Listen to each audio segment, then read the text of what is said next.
Bonjour à toutes et à tous, j'espère que vous allez bien. Je suis contente de vous retrouver aujourd'hui pour une nouvelle vidéo sur le jeûne intermittent. Donc en fait cette vidéo elle fait suite à un post Instagram que j'ai posté avant-hier dans lequel j'explique tous les bienfaits du jeûne intermittent. Et en fait, j'avais envie de faire un petit parallèle jeûne intermittent TCA parce que c'est vrai que maintenant il y a beaucoup de personnes sur les réseaux qui parlent des TCA et on en entend certains parler du jeûne intermittent comme pratique qui pourrait être aidante ou en tout cas qui pourrait nous aider à diminuer les crises, diminuer la quantité des crises et voire même nous guérir des TCA. Donc du coup c'est pour ça que j'avais envie de vous faire cette vidéo pour vous expliquer un petit peu pourquoi il faut tout de même être vigilant vis-à-vis de ça et pourquoi il vaut mieux prendre son temps.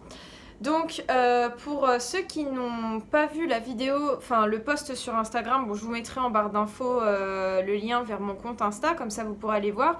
Mais en fait j'avais expliqué qu'il y avait un certain nombre d'effets positifs sur le corps. Et en fait ces effets positifs, quand on les regarde, on pourrait se dire bah tiens c'est vraiment parfait si jamais on fait une crise. Donc j'ai pris des petites notes et je vais vous redire quelques-uns des effets qui peuvent faire le parallèle avec ce qu'on vit quand on a des TCA. Donc déjà j'avais expliqué qu'en fait la première chose qui est intéressante quand on fait un jeûne intermittent, c'est qu'en fait au-delà de 10 à 12 heures de jeûne, on va changer, le corps en fait va changer de filière métabolique dans le sens où vous n'allez plus aller dégrader le glycogène pour donner de l'énergie aux muscles et au cerveau. Votre corps va aller puiser directement dans ses ressources, dans les cellules graisseuses en fait qui sont stockées, et enfin dans la graisse qui est stockée. Et en fait, il va utiliser cette graisse pour fabriquer des corps cétoniques qui vont être utilisés pour aller nourrir les cellules du cerveau et les cellules des muscles. Donc en fait, quand on va enchaîner plusieurs jours de jeûne intermittent, on va naturellement perdre du gras.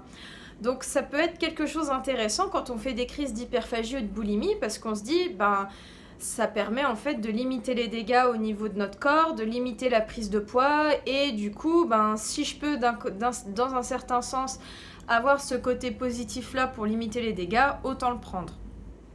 Donc ça c'est la première chose.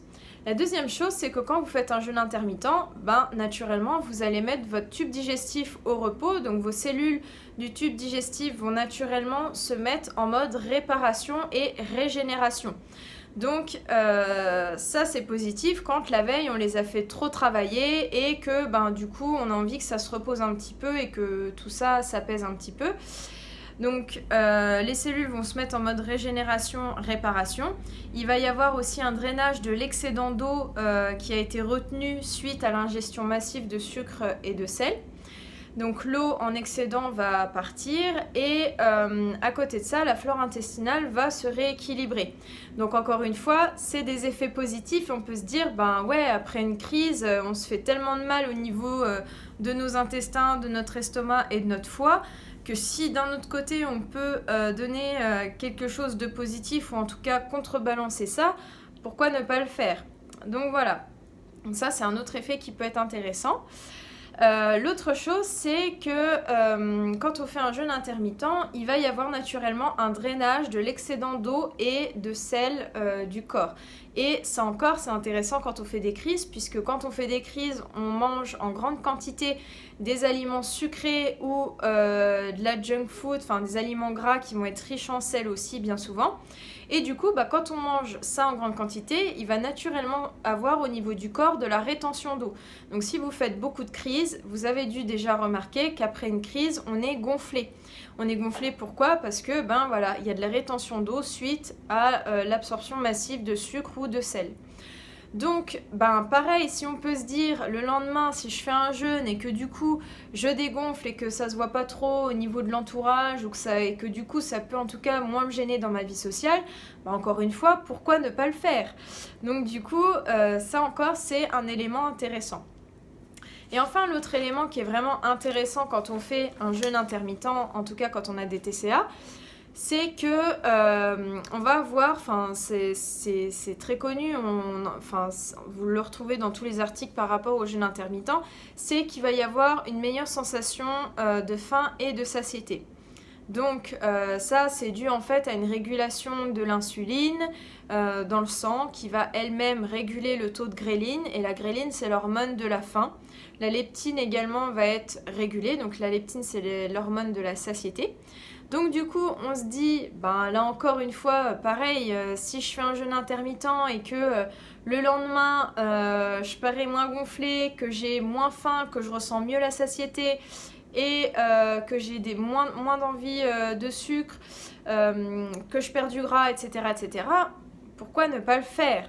Donc voilà, et surtout que quand on a des crises, nous, c'est notre rêve à nous d'avoir vraiment des sensations de faim et de satiété qui soient vraiment carrées, qu'on les ressente bien, qu'on sache vraiment déterminer une vraie faim d'une fausse faim, la vraie satiété, etc.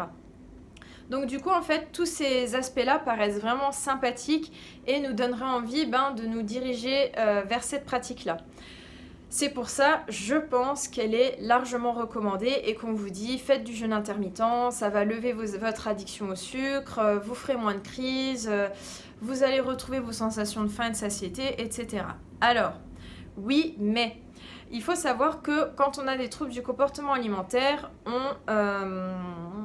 le mode de fonctionnement du cerveau n'est pas à l'identique qu'une personne normale, entre guillemets, c'est-à-dire qui n'a pas un contrôle fou sur son poids et sur son alimentation.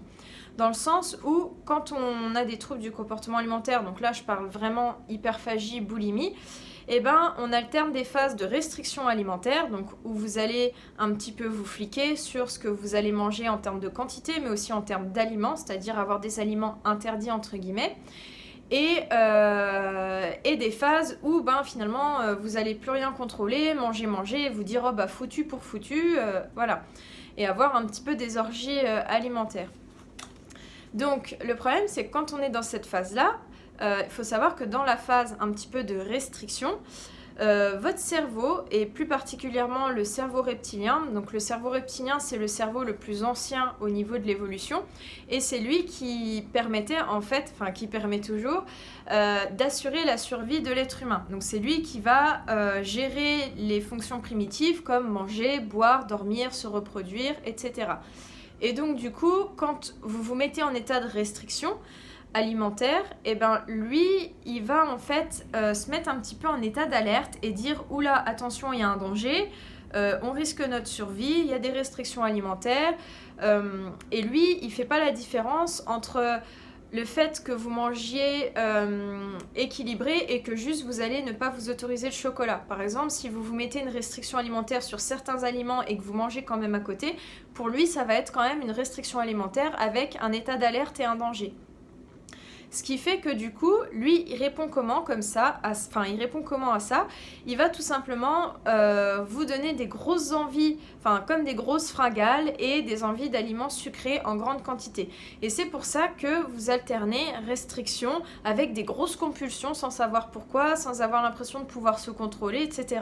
En fait, c'est un instinct qui est primitif et c'est fait pour nous protéger. Donc, au lieu de lui en vouloir, on devrait plutôt le remercier. Mais forcément, c'est pas agréable. Donc du coup, pourquoi je vous explique ça? Tout simplement parce que quand on a des TCA, quand on alterne des crises, etc., notre cerveau, il est encore dans cet état-là. Et il peut l'être encore des années après avoir eu des TCA et qu'aujourd'hui on se sent guéri, par exemple. Notre cerveau reptilien peut toujours avoir en mémoire cet aspect-là, cette chose-là en mémoire, et du coup, dès qu'il va y avoir une petite restriction alimentaire, s'alarmer et se dire oula, attention, elle repart en restriction, il y a un risque de danger, danger de mort, etc. Donc du coup, pourquoi je vous parle de ça? Tout simplement parce que quand vous faites un jeûne intermittent, votre cerveau reptilien, il va pas se dire « Ah oui, non, là, elle jeûne, mais parce que c'est bon pour son corps, c'est pour se mettre son tube digestif au repos, c'est pour ceci, c'est pour compenser c'est pour être en bonne santé, etc. » Et lui, il fait pas la différence. Il va simplement se dire « Ah ouais, là, elle est repartie en restriction alimentaire, on n'a pas eu à manger, Donc du coup, alerte, grosse faim égale, envie d'aliments sucrés en grande quantité, etc. Et du coup, finalement, au lieu de remanger normalement après votre jeûne intermittent, finalement, vous risquez de manger 2 fois plus à vos repas, d'avoir des grosses faim égales, des grosses envies sucrées, et du coup de vous en vouloir, et du coup de vous dire, du coup demain, je recommence mon jeûne intermittent, il faut que je persévère, etc. Ça va fonctionner. Alors qu'en fait, c'est juste que c'est pas le bon moment tout de suite pour le faire. Ça ne veut pas dire que quand on a des TCA ou qu'on a eu des TCA, on ne pourra jamais faire du jeûne intermittent. Ça veut juste dire que quand on a des TCA, la chose principale à faire, c'est guérir, c'est rassurer le cerveau reptilien, c'est réenclencher un nouveau mécanisme de réflexion. Et que du coup, c'est pas forcément la meilleure chose à faire tout de suite. Ça ne veut pas dire que vous ne serez pas capable de le faire après. En ce qui me concerne, moi, c'est vrai que quand je faisais des grosses crises, pareil, j'avais remarqué que quand je jeûnais le lendemain matin, ça me faisait du bien, je me sentais bien, etc. Mais que du coup, les crises étaient toujours présentes et que finalement, ça m'aidait pas forcément et que finalement, on est toujours un petit peu dans ce cercle vicieux de restriction, de s'autoriser à manger, de se contrôler, etc. Et du coup, moi, tout simplement, quand j'ai vraiment entamé ma phase de guérison, à me dire c'est bon, maintenant, je suis mes séances d'hypnose, je fais tout comme il faut, tatati, tatata. Enfin, tout comme il faut en s'autorisant des erreurs, mais ce que je veux dire, c'était dans l'idée, je ne lâche rien. Je me suis autorisée à remanger les matins, même si j'avais fait une crise la veille, même si la veille ça avait été une journée de merde, je me disais c'est pas grave, aujourd'hui je recommence une journée normale, et une journée normale entre guillemets, ça sous-entend de se donner à manger le matin au petit déjeuner quand on se lève. Donc du coup j'ai arrêté le jeûne intermittent et je l'ai repris peut-être... je dirais que j'ai refait du jeûne intermittent, peut-être 2-3 ans après être vraiment guérie des TCA. Donc comme quoi ça m'a pris un certain temps, mais je dois dire que c'est ce qui me permet aujourd'hui de l'aborder et de le faire de manière vraiment sereine et de ne pas avoir de compensation derrière, de ne pas manger 2 fois plus à mes repas, d'avoir quand même un repas le midi qui va être normal, de me sentir bien et de voir vraiment tous les bienfaits et les bénéfices du jeûne intermittent. Donc voilà. Écoutez, j'espère que cette vidéo vous aura plu, que ça aura été clair pour vous et qu'elle vous aidera dans votre démarche. Donc encore une fois, ne cherchez pas à brûler les étapes, à sauter les étapes.